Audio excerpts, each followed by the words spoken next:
อันนี้เป็นทำผู้เรียนบ่คะหน่อยสู้ทำหลายล้านปีแล้วก็ทำง่ายหรือว่าทำลงผู้เรียนทำง่ายทำลงผู้เรียนนี่คือพากันว่าทำลงผู้เรียนเนาะพยายามจะเป็นท่อถอดใจแล้วว่าสิพากันกลับแล้วยังจะไปก็มาบ่เห็นสุดท้ายก็เลยมาพอนะถือว่าประสบความสำเร็จ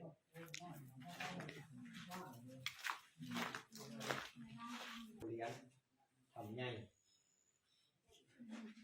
สมัยสงครามเห็นว่ามี300 ครอบครัวมาอยู่นี่ก็ถือว่าหลายอยู่ด้วยเนาะหลายจังหวัดอยู่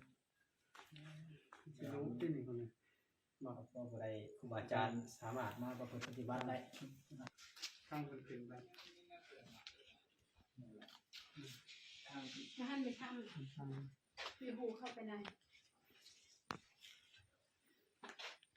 จะเริ่มวะเป็นไปซ้ำสุดแล้วบอกขนาดยังเลิกอีกวะเลิกไปเลยอีกวะทีเมนดีว่า